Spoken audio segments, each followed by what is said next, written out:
Hola y bienvenido al podcast de la comunidad cristiana Fortaleza de Sion. Hoy estaremos viendo el 8º episodio de la serie Buenas Obras, el cual lleva por título La mejor manera de motivar las buenas obras. Te invitamos a compartir este audio con todos sus familiares y amigos, así que bienvenidos.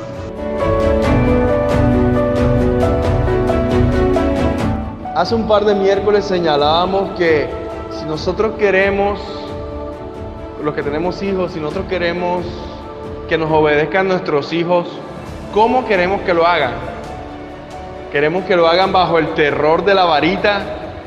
¿O queremos que lo hagan bajo el amor de ellos hacia nosotros? ¿Cómo quieren que ellos adquieran obediencia, que ellos adquieran disciplina, que ellos anhelen honrarnos?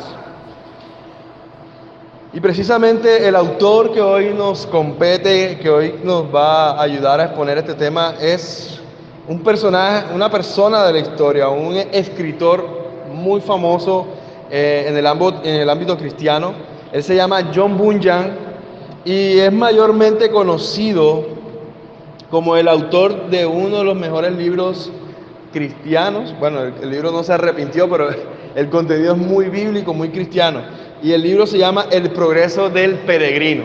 Totalmente recomendado. Creo que los jóvenes aquí hace un par de años lo estuvieron hasta estudiando. Y este hombre fue el autor de ese libro. Muy, muy, muy bueno. ¿Quién era él? Bueno, fue un pastor y predicador inglés de los años 1600. También fue escritor de los más influyentes en el siglo XVII. Y entre los libros, ya mencionábamos que está El progreso del peregrino, pero también están otros. Por ejemplo, está La Guerra Santa, El sacrificio aceptable y bueno, muchos otros. Este hombre nació específicamente en un pueblo llamado Elstow, que es cerca de la ciudad de Bedford, como ya les decía, en Inglaterra.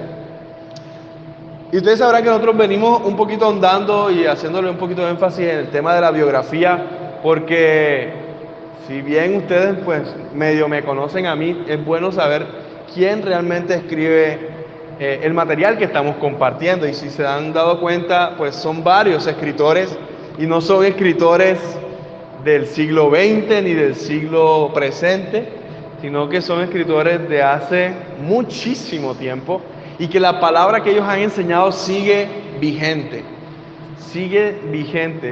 y que muchas de las cosas que nosotros estamos viviendo hoy, sencillamente, como decía Salomón, son repetición. No hay nada nuevo bajo el cielo.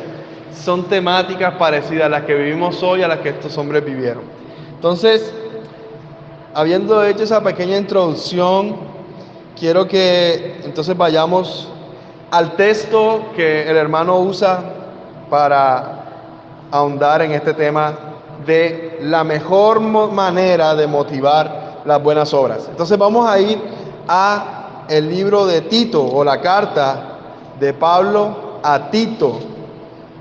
Tito es una carta que escribió Pablo a un hermano llamado Tito. Eso está allá cerquita de Hebreos, antes de Hebreos, después de 2 de Timoteo. Está allí, casi no la vemos porque es una hojita prácticamente.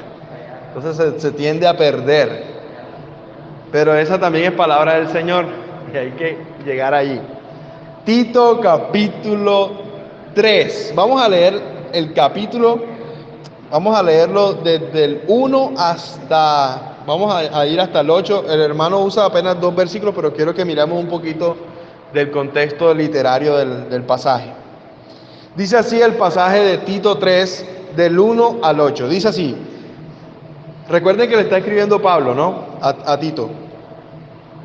Recuérdales que estén sujetos a los gobernantes, a las autoridades, que sean obedientes, que estén preparados para toda buena obra, que no blasfemen a nadie, contra nadie, que no sean contenciosos, sino todo lo contrario, que sean amables, mostrando toda consideración para con todos los hombres.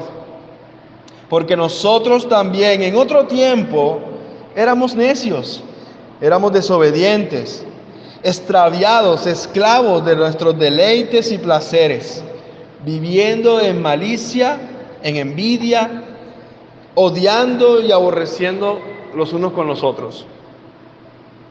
Pero cuando se manifestó la bondad de Dios nuestro Salvador y su amor hacia la humanidad, Él nos salvó, no por las obras de justicia que nosotros hubiéramos hecho, sino conforme a su misericordia, por medio del lavamiento, de la regeneración y la renovación por el Espíritu Santo, el cual Él derramó sobre nosotros de manera abundante por medio de Jesucristo nuestro Salvador.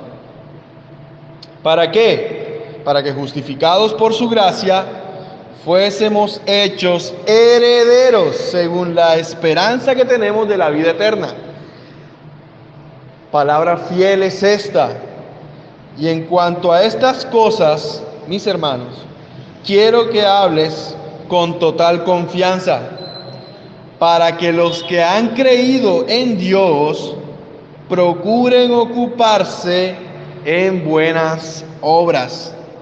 Estas cosas son buenas y útiles para los hombres. Amén. Amén. Quiero leer nuevamente el versículo 8. Palabra fiel es esta, lo que viene diciendo atrás. Ahora sigue diciendo, en cuanto a estas cosas, quiero que las hables con firmeza, con confianza, para que los que han creído en Dios procuren ocuparse en buenas obras. Amén. Ok, quiero arrancar diciendo que la mejor manera de motivar las buenas obras en otros e inclusive en nosotros mismos es declarar la doctrina de la gracia por la justificación y creerla. Es proclamarla y creerla. Es proclamar la doctrina de la justificación por la gracia en Cristo Jesús y creerla nosotros. Quiero hacer esa salvedad. Por eso desde hace un par de años procuramos en la iglesia, bueno, acá con el pastor al frente, que es quien da la mayoría de los sermones específicamente en los domingos, hemos procurado enseñar desde el púlpito el Evangelio. Y no solamente desde el púlpito, sino también en las canciones que escuchamos y que entonamos los domingos. Procuramos que el Evangelio esté presente, porque el Evangelio, además de salvarnos, también nos motivan a vivir las buenas obras. Por eso cantamos estas cosas, por eso procuramos cantar canciones que ahonden en la obra de Cristo, como una motivación. Por eso procuramos predicar de Cristo, de su obra, como una motivación, como un recordatorio, como si usted en algún momento entre semanas sintió que pecó y ofendió a Dios y pueda encontrar el día domingo una cura para su alma, como un ungüento que llene su alma, que anime, que lo motive, pero no solamente para su ser interior, sino para poder vivir buenas obras. Entonces, nuevamente, este es básicamente el objetivo que tiene el hermano autor, y es que la manera de abundar en buenas obras es estar consciente en todo momento de la obra de Cristo realizada por la gracia de Dios. Y que de esta manera la fe sea estimulada y produzca buenas obras, ya que ambas van de la mano, como estuvimos viendo el día domingo, ¿no? La fe sin obras es muerta. No podemos decir creer en Dios y que confiamos en Jesús si no se evidencia. Entonces, son cosas necesarias ambas, la una de la otra. La manera de abundar en buenas obras es abundar en la fe. Y la manera de abundar en la fe es declarar en todo momento la obra del Evangelio de gracia y nosotros mismos creerla.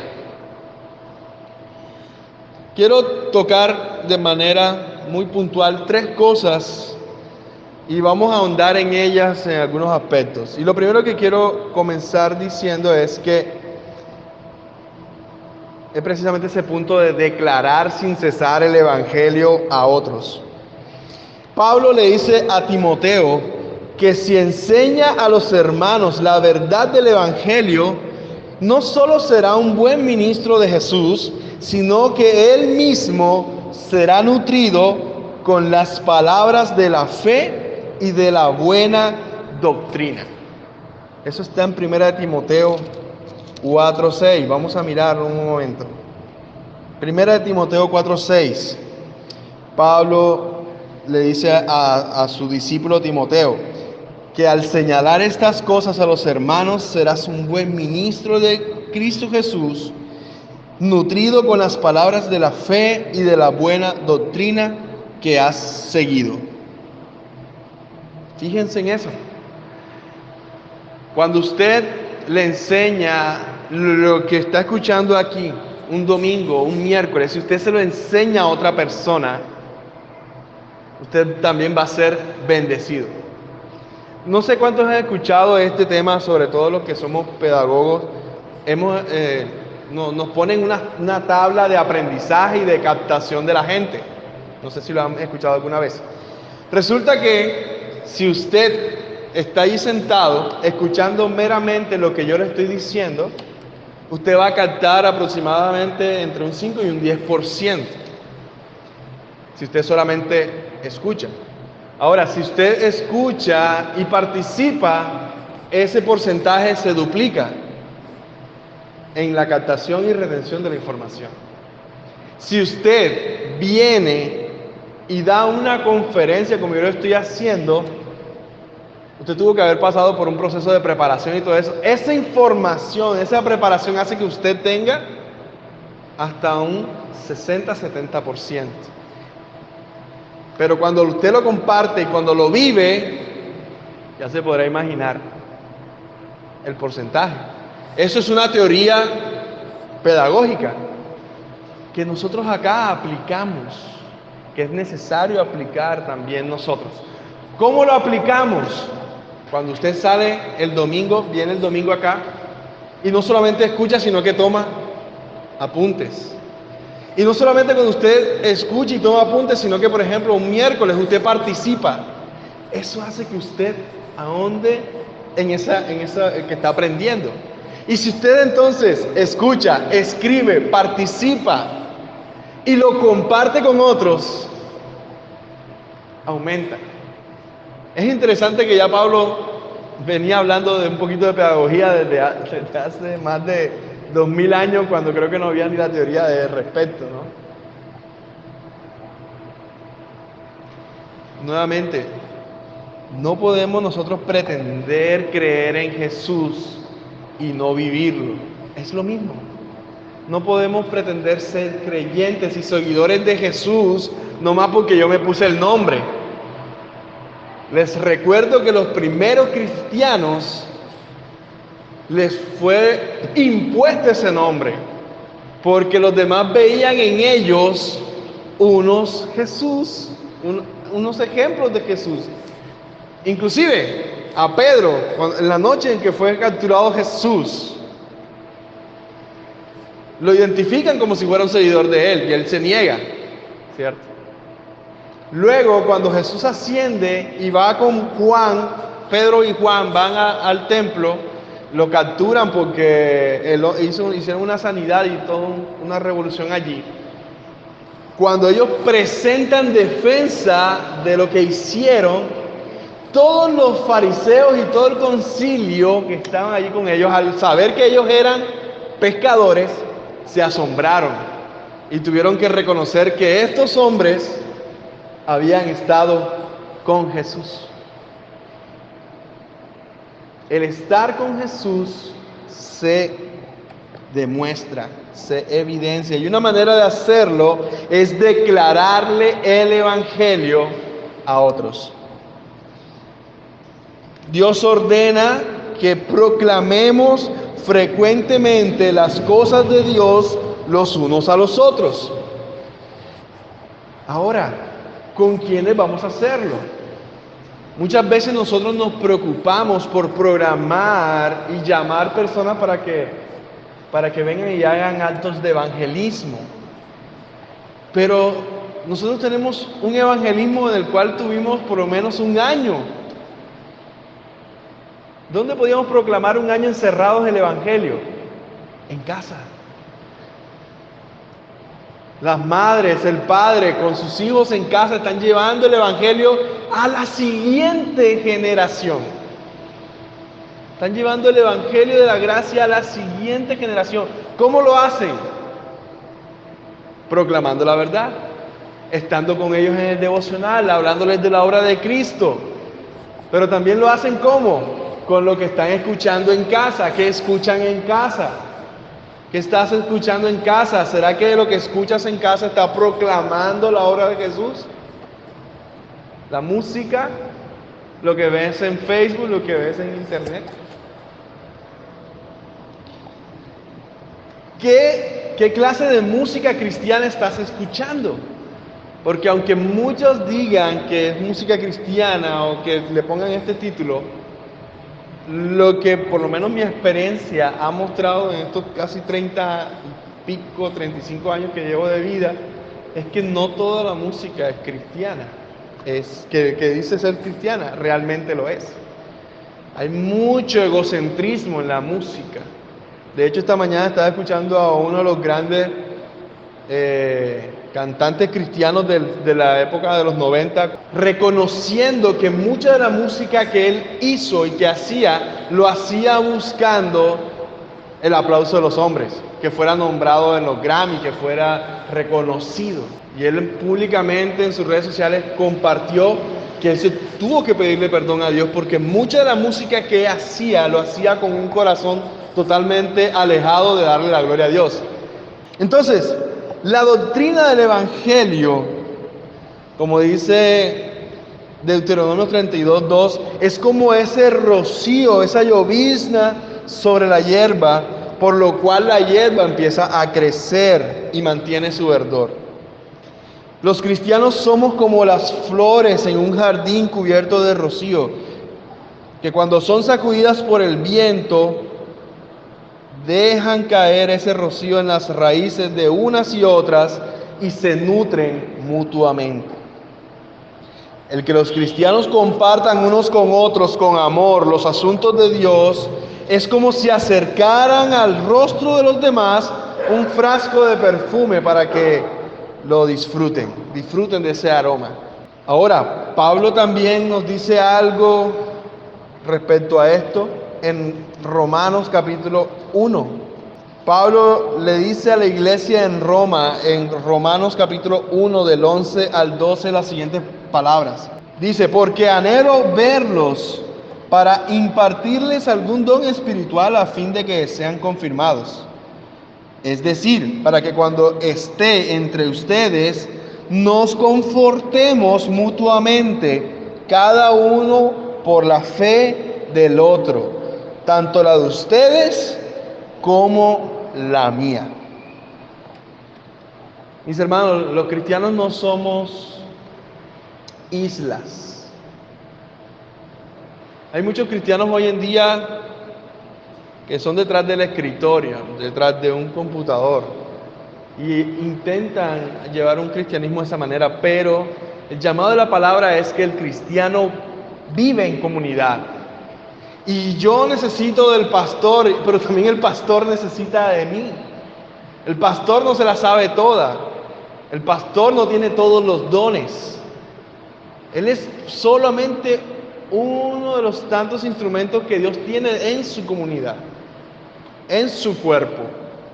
Los cristianos entonces debemos declarar entre nosotros con mucha frecuencia la doctrina de la gracia, la doctrina del Evangelio, de la justicia que nosotros alcanzamos por medio de la fe en nuestro Señor y Salvador Jesucristo, el cual murió en la cruz por nuestros pecados. Y esa confesión no solo tiene que hacerle el pastor, sino cada miembro del cuerpo. Hay momentos en que los líderes caen y necesitan que nosotros les ayuden a levantar. Es por eso que Pablo les dice, yo quiero ir a ustedes, enseñarles a ustedes, darles algunos de los dones espirituales que Dios me ha regalado, pero también yo necesito de ustedes, de su oración, de lo que ustedes, el Señor les ha regalado de manera particular. En segundo lugar, eso es hablando del declarar la verdad del Evangelio, pero en segundo lugar, lo que quiero señalar es que a medida que nosotros hacemos esto, debemos vivir en nosotros mismos el poder que esto genera. Nosotros proclamamos y decimos que el Evangelio es poder de Dios para salvación a todo aquel que cree. Pero solemos limitar esa promesa. Solemos limitar y solemos a veces decimos, no, esa persona yo creo que el Señor no la quiere salvar. Inclusive tal vez ni lo digamos, pero con nuestra accionar lo estamos rechazando, ¿no? ¿Cómo nosotros tratamos a los viciosos, por ejemplo? ¿Con ojos de misericordia o con ojos de rechazo? Al borracho, al pendenciero de la cuadra, ¿cómo lo vemos? ¿Nuestra actitud refleja realmente el amor de Cristo hacia Él? ¿O realmente somos como todos los demás que los rechazamos y nos cambiamos, cuando lo vemos venir nos cambiamos de acera? Lo que proclamamos, mis hermanos, debemos vivirlo con el mismo poder que lo expresamos. Nosotros debemos absorber la verdad del Evangelio. Debemos llenarnos de ese poder. Proclamarlo es cierto, pero también proclamar la necesidad de hacer buenas obras. Pablo le declara lo siguiente a los colosenses. Escuchen esto. Pablo le dice a los colosenses en capítulo 1, versículo 3 al 6. Siempre estoy orando por ustedes.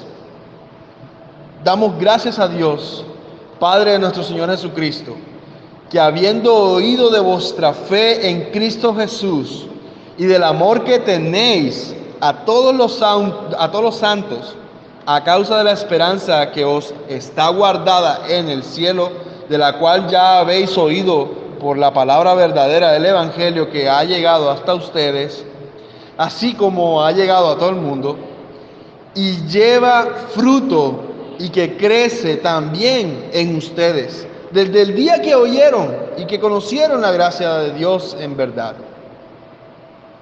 Desde el día que oyeron. ¿Por qué? Porque conocía la gracia de Dios en verdad. Miren, hermanos, a las manzanas y las flores no las hace crecer el granjero, sino que son el efecto de haber sembrado y regado. El granjero riega la semilla, ara la tierra, hace los surcos, la riega de agua, pero depende de qué. Confía en que esa semilla va a crecer, pero él no lo hace brotar. Es el efecto como tal de ese proceso que ella brota y crece. Dios es el sembrador y siembra la semilla a través de nosotros, pero nosotros no tenemos el poder para hacerla crecer. El poder viene de Dios y de lo que lleva la semilla del Evangelio. Y esto lo digo porque a veces nos frustramos, porque no vemos fruto, porque, como ya les decía, estamos en un mundo tan materialista que hoy se habla de resultados, y mientras más rápido, mejor. Pero nuestra esperanza está en que la obra y la semilla que el Señor ha sembrado da su fruto en su tiempo, en el tiempo que el Señor le ha designado. ¿Qué tenemos que hacer? ¿Cuál es nuestro llamado? Regar la semilla. ¿Regarla con qué? Con el rocío del Evangelio, con proclamar el Evangelio. Una de las cosas que se nos invita a los padres creyentes es que estemos constantemente hablándoles del Evangelio a los hijos. y que si el hijo a una edad temprana o algo toma su decisión de seguir a Jesús, igualmente sigamos llevándole el Evangelio, sigamos regando el Evangelio. ¿Por qué? Porque es sabido que muchos que pusieron su fe de niño llegaron a la adolescencia y realmente no quedaron en nada, quedaron allí. Se desviaron, se descarriaron y tomaron otras decisiones. Hay padres o hay personas que una vez escucharon el Evangelio y creyeron que ya eso es suficiente. Pero hemos venido hablando de que el Evangelio es necesario estar expuestos a él todos los días, así como nosotros necesitamos del sol todos los días. Necesitamos de la vitamina D del sol. Así como las flores necesitan del sol para su metabolismo. Nosotros necesitamos de ser llenos del Evangelio diariamente. Como veíamos en Juan 15, separados de mí, nada podemos hacer, nos dice el mismo Jesús. Así que si se siembra en el pecador la buena doctrina, la buena enseñanza del Evangelio y se riega con ese mensaje de gracia, entonces los efectos serán frutos de santidad y al final de vida eterna. La buena doctrina, mis hermanos, es la doctrina del Evangelio que le muestra al pecador que Dios lo cubre por gracia con la justicia de Jesús y que lo reviste con todos sus beneficios. Por esa gracia el pecador es declarado justo delante de Dios y porque lo es, su corazón es saturado con un principio de gracia, por lo que cobra vida y da fruto. Miremos qué dice Romanos 3, 21 al 26. Pero ahora, aparte de la ley, la justicia de Dios ha sido manifestada, confirmada por medio de la ley y de los profetas. Esta justicia de Dios, por medio de la fe en Jesucristo, es para todos los que creen, porque no hay distinción, por cuanto todos pecaron y ninguno alcanza la gloria de Dios.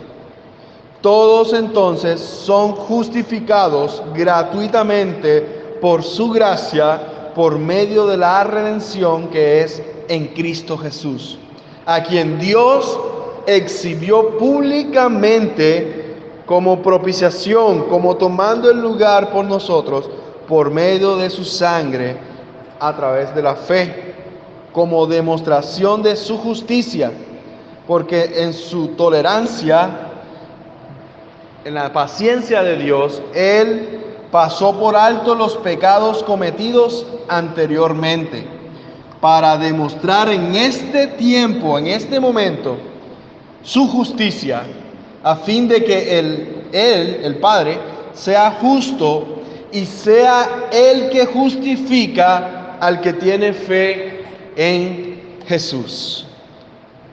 Amén. Ese es el Evangelio. Todos pecamos, todos estamos destituidos de Dios, todos nacemos en pecado, como dijo David. Todos venimos con la raíz de pecado de nuestros antepasados. Y solo poniendo nuestra fe en la obra de justicia de Jesús, recibiendo esa obra que Él hizo allí en la cruz, nosotros somos justificados delante del Padre. ¿Para qué? Como dice aquí. ¿Por qué nuestras obras no valen? ¿Por qué lo bueno que nosotros no vale? Porque aquí Dios busca ser glorificado, como dice el 26, para demostrar en este tiempo su justicia, de que Él es justo y que Él es el que justifica al que tiene fe en su Hijo Jesucristo. Ahora bien, viendo que las buenas obras fluyen de la fe y viendo que la fe es nutrida por la declaración del Evangelio, entonces miremos algunas consideraciones. En primer lugar, lo que quiero decirles es que toda la Biblia fue escrita precisamente con este fin. Aunque la Biblia trate de muchos temas, muchísimos, Y hay cosas que se debaten y se quieren tratar de aceptar, otras que no.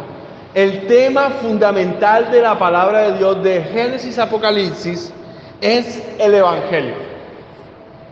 Jesús y el Evangelio son la llave, son la clave para nosotros poder descifrar la Biblia. Entonces, ¿por qué Dios quiere eso? Porque Dios quiere que creamos en el Evangelio que Él da, un Evangelio de vida, de amor, de perdón, de reconciliación. Como dice Juan, capítulo 20, versículo 31. Pero estas cosas se han escrito para que ustedes crean que Jesús es el Cristo, el Mesías, el Hijo de Dios, y para que al creer en Él tengan ustedes vida eterna. Amén. Entonces, la Biblia fue escrita con el principal propósito de traernos el Evangelio. En segundo lugar, la segunda consideración que quiero que tengamos es que si eso es así, cada promesa de la Biblia es nuestra para fortalecer, para avivar y alentar a nuestro corazón para que crea. De esas tenemos que nosotros entonces apropiarnos y fortalecernos en ellas. Hay promesas en los Salmos, hay promesas en Deuteronomio, hay promesas en los mismos Proverbios, hay promesas en los Evangelios, en las cartas.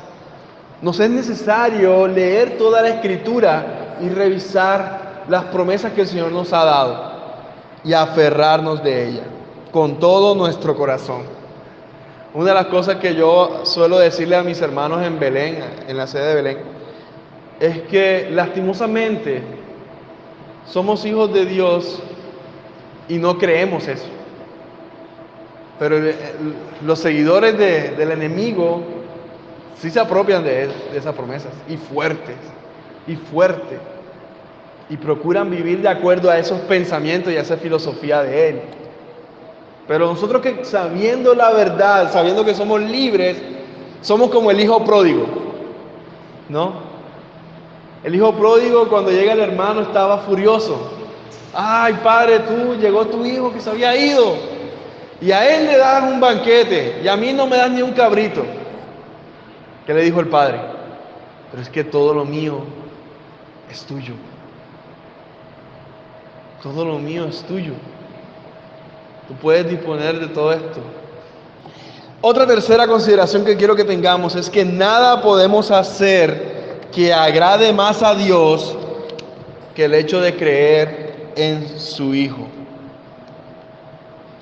Agradamos a Dios cuando aceptamos a su Hijo como nuestra justicia. Dice el Salmo 147:11: se complace Jehová en los que le temen y en los que esperan en su misericordia. En ellos se complace el Señor. Una cuarta consideración es que todo lo que Dios nos quita no es para debilitarnos, sino para probar nuestra fe. Igualmente, cuando permite también que a veces Satanás haga algo contra nosotros, o que incluso nuestro propio corazón trame en contra de nosotros, no es para debilitar nuestra fe. Y quiero que recordemos el caso de Job, quiero que recordemos el caso de Pedro cuando negó a Jesús. Fueron oportunidades para conocer en mayor esplendor todo lo que Dios tiene que ofrecernos.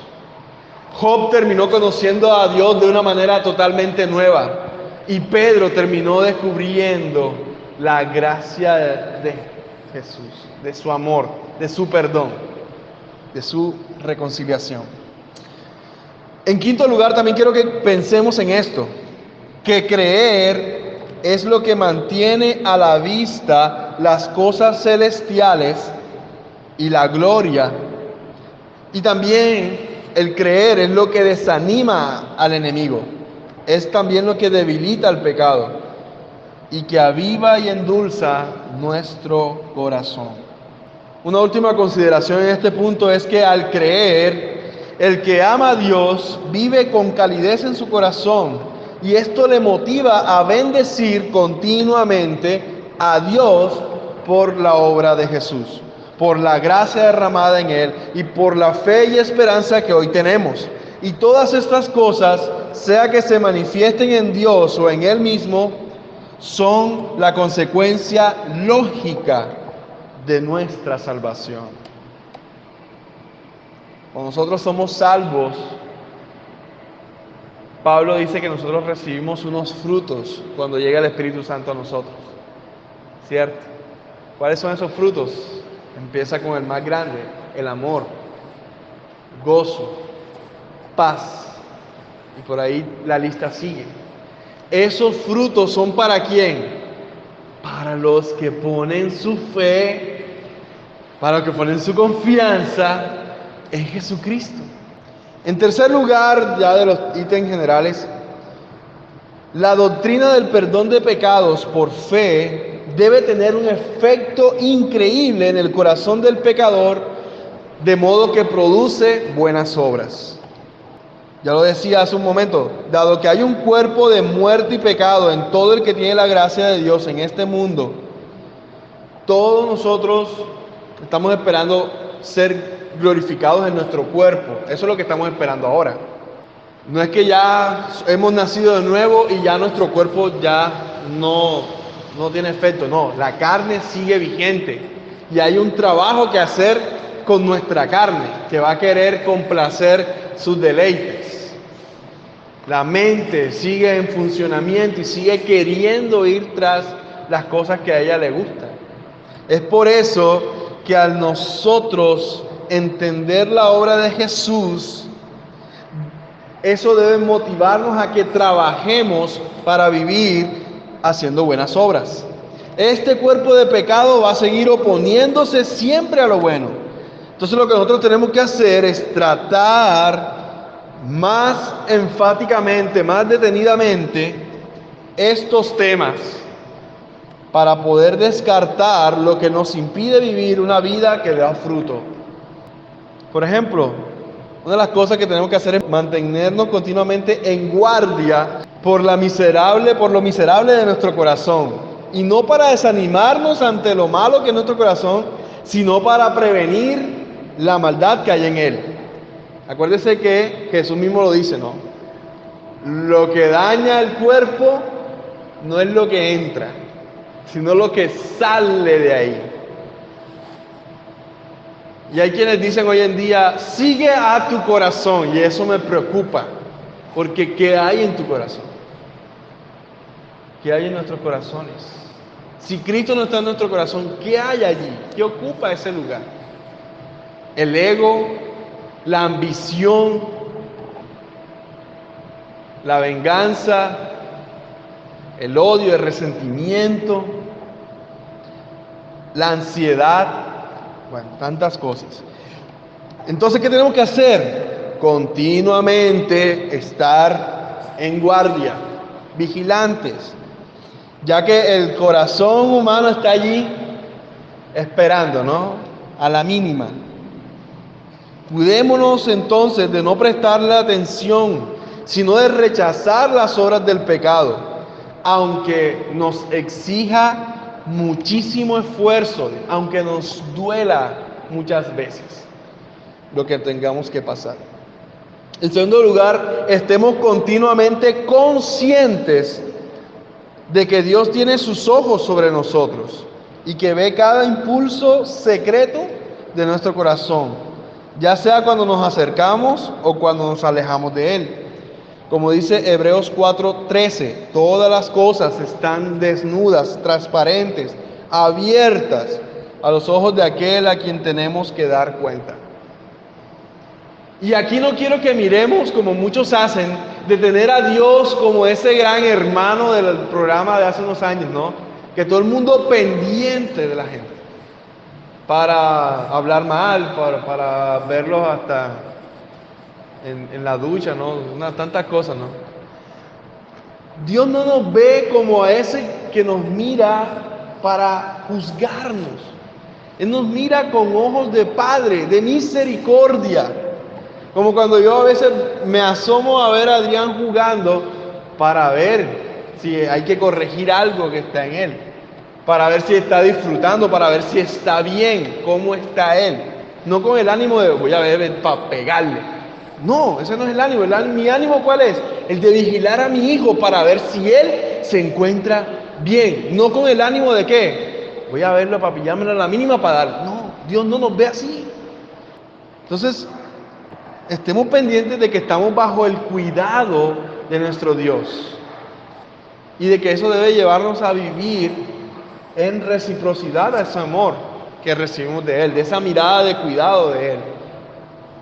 De que cuando miremos al Señor, no lo miremos con esa mirada como que no, espero que no me esté viendo, sino que lo podamos mirar y sonreír. Como, bueno, se me viene a la mente a veces cuando Adrián me mira y se echa a reír. ¿Está haciendo algo bueno o está haciendo algo mal? No sabemos. En tercer lugar, si nos negamos a realizar el bien que nos corresponde hacer con lo que Dios nos ha dado, sepamos que aunque Él ama nuestra alma, igual nos puede castigar. Eso sí es cierto.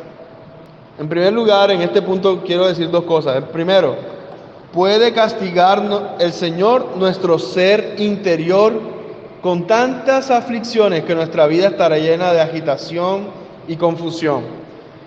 Y en segundo lugar, también Dios puede arruinar tanto a nuestro ser exterior que todo lo que ganamos caerá en saco roto.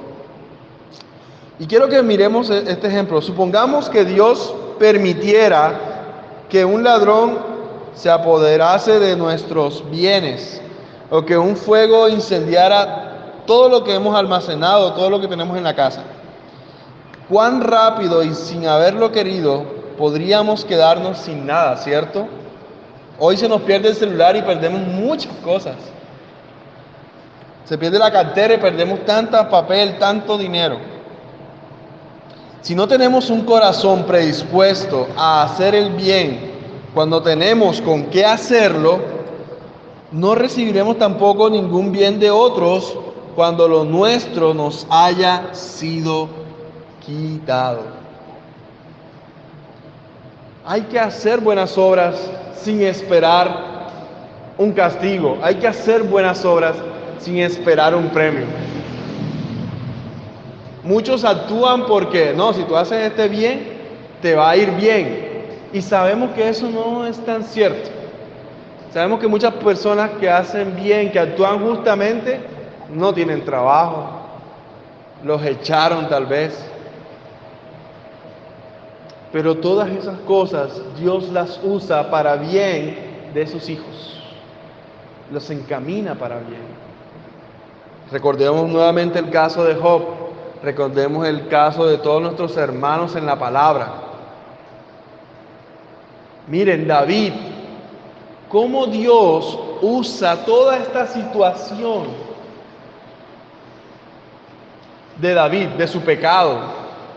Al final, Dios sigue usando, a pesar de que David, inclusive David es nombrado hasta, creo que en varias veces en la Biblia como un hombre conforme al corazón de Dios. No fue un hombre perfecto, pecó terrible, ¿no? Y Dios tuvo que mostrarle, enviarle un profeta y mostrarle su maldad, y tuvo que corregirlo. Él aceptó la reprensión. Y bueno, a procurar caminar derechito otra vez. Y esa es una de las cosas que nosotros como creyentes debemos procurar aceptar. De que sí, está bien, soy hijo de Dios, recibo bendiciones, tengo muchas cosas que hacer, pero si yo me equivoco, también estar dispuesto a, Señor, sé que me equivoqué, perdóname. Tengo que aceptar si esto tiene alguna represalia o tiene algunas consecuencias. Tengo que aceptarla y asumirla con tu ayuda. Ahora, en cuarto lugar, ya estamos terminando, no se preocupen. En cuarto lugar de este punto último, es que reflexionemos en que una vida llena de buenas obras es la única manera que tenemos de responder a la misericordia de Dios que hemos recibido. Mis hermanos, y nuevamente aquí aparece, bueno, el Evangelio está en todo esto, pero aquí nuevamente aparece brillante. Y es que el hecho de que debemos recordar que Dios no vaciló en darnos a su Hijo. Dios no vaciló en enviarnos al Espíritu Santo. Dios no vaciló en enviar el reino de los cielos a nosotros. Pablo dice en Romanos: os ruego por las misericordias de Dios que presentéis vuestros cuerpos en sacrificio vivo, santo, agradable a Dios, que es vuestro culto racional. ¿Por qué es racional? Porque es lógico presentar nuestros cuerpos en sacrificio vivo, santo y agradable a Dios. Porque Dios dio todo lo mejor de Él. Para hombres, mujeres, que éramos totalmente contrarios, enemigos de Él. Y yo aquí he puesto en el discipulado a veces el ejemplo de cuántos de ustedes estarían dispuestos de dar a sus hijos para salvar a los que están en la cárcel, los Mercedes. Asesinos, violadores, ladrones, estafadores. ¿Estarías tú dispuesto a entregar a tu hijo o a uno de tus hijos para que él es la única manera de salvar a los que están allí, porque él tiene algo en su sangre que puede rescatarlos a todos ellos, pero le va a costar su vida? ¿Lo entregarías? No. Y no me vengan con el cuento también de que tal vez sí lo voy a pensar. No. Porque nuestro corazón está hecho para proteger a lo que amamos. Pero Dios amó de tal manera al mundo que envió a su Hijo amado para morir por el mundo. Entonces, esa palabra del Evangelio nos anima, nos debe animar a vivir para Dios, a glorificar a Dios, a querer acercarnos a Él, a querer estar delante de Él, no solo para alabarle, sino para que cuando estemos en la casa, cuando estemos en la calle, cuando estemos en la universidad o en nuestro trabajo, también vivamos para agradarle. Consideremos también esto: este es el camino para convencer a todos que el poder de las cosas de Dios se ha apoderado de nuestro corazón. Específicamente en este punto, el autor se dirige a los que le dan importancia a una vida religiosa y les dice: digan lo que digan, si tu fe no va acompañada de una vida santa, será juzgado como la rama seca, como alguien cuya fe en Cristo es pura palabrería, sal sin sabor, y tan muerta como un metal que resuena y como un címbalo que retiñe. Y los demás le pedirán que les muestre su fe con sus obras, porque no pueden ver ellos su corazón. Pero yo digo lo contrario. Yo digo que al contrario, si usted anda como es digno por haber sido salvo por gracia, será un testigo a la conciencia de otros que usted es auténtico y que hará que el malo se sienta culpable. De esta manera usted da la oportunidad de seguir al Señor a los que quieran hacerlo y ya no será culpable de la sangre de todos ellos. Y también usted va a motivar a otros hermanos en la fe a ocuparse en buenas obras. Así que el que lo oye lo bendecirá, el que lo ve va a testificar de usted. Y como dijo David en Salmo 112:6, por lo cual no resbalará jamás, y en memoria eterna será el justo. Algo que quiero agregar aquí es que hay un condimento que el Señor pone a todos los que le siguen a Él. Y Él dice: hay dos cosas que ustedes tienen que tener y que va a ser de testimonio fundamental para que los no creyentes sepan que ustedes son hijos de Dios. ¿Cuáles son esos dos condimentos? Son el amor y la unidad. en el cuerpo de Cristo. Sabrán que son mis discípulos cuando vean cuánto se aman entre ustedes. Cuando vean cómo se aman entre ustedes. ¿Y saben cuándo vio la gente eso? Unos 40, 50 días después de que Jesús sube al cielo y viene el poder del Espíritu Santo sobre la gente, sobre los que estaban allí orando, es derramado el poder del Espíritu Santo y ellos empiezan a hablar, empiezan a profetizar, y empiezan a proclamar la verdad. Ese día se agregan 3,000 personas a la iglesia. Pero después dice la palabra en Hechos que cada día se anexaban los que habían de ser salvos. ¿Y cómo lo hacían? Viendo cómo ellos vivían esos 3,000 en comunidad.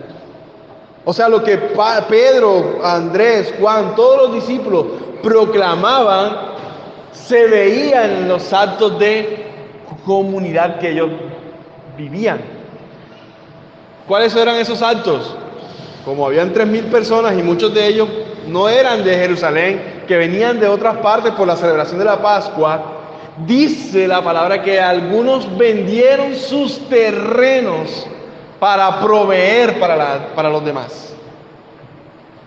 Se despojaron de sus cosas terrenales con tal de bendecir al resto de la comunidad. Eso es amor. Total desprendimiento. Pero fíjense que en medio de esa comunidad también hubieron algunos colados, digo yo, como Ananías y Zafira, ¿no? Que quisieron engañar a los ojos de los demás, vendiendo el terreno por un valor y diciendo que lo habían vendido por otro. Y fueron ejemplo de juicio de Dios para el resto de la gente. Entonces es una cuestión de amor, es una cuestión de mostrar la obra de Jesús que hizo en nosotros de manera externa. Ahora, el corazón que está lleno de buenas obras, entonces no tendrá ningún espacio para las tentaciones de Satanás. Eso se parece a un dicho que por acá algunos dicen, ¿no? El que está ocupado no tiene por qué andar paranduleando ni andar perdiendo tiempo, ¿no? El que está ocupado y no le da tiempo de hacer lo malo. El que está ocupado haciendo las obras de Dios no tiene espacio, no tiene tiempo para tentaciones ni para nada. Eso fue lo que le pasó a David. David, ¿qué le pasó? Dice la palabra que era la época en la que los reyes salían a la batalla. Era la época en que los reyes salían a luchar. ¿Y David qué hizo en esa época? Se quedó en la casa. Entonces se fue allá al balcón y vio a la muchacha y enseguida lo perdimos. David debía estar con su ejército, luchando, conquistando, pero no, se quedó en la casa. ¿Qué pasa? Que cuando nosotros no ocupamos nuestros tiempos en las obras de Dios, en dar ejemplo a Dios, entonces vienen las tentaciones. Ahora, no digo que en el ministerio no hayan tentaciones, sí los hay, pero si tú estás ocupado, agradando a Dios, va a ser mucho menor el ataque del enemigo. Dice 1 de Pedro 5:8, sed sobrios y velad, porque vuestro adversario el diablo, como león rugiente, anda alrededor buscando a quien devorar. Así que el que anda en rectitud, anda seguro. Y los que agregan a la fe virtud, y a la virtud conocimiento, y al conocimiento dominio propio, y al dominio propio paciencia, y a la paciencia piedad, y a la piedad afecto fraternal, y al afecto fraternal amor, porque si estas cosas están en ustedes y abundan, no os dejarán estar ociosos ni sin fruto en cuanto al conocimiento de nuestro Señor Jesucristo. Así que el que más está lleno de buenas obras es el que está en mejor condición para vivir y en mejor condición también para morir. Dice 2 Timoteo 4:6, porque yo ya estoy para ser sacrificado, decía Pablo, y el tiempo de mi partida está cercano. Eso decía Pablo, ya él está listo.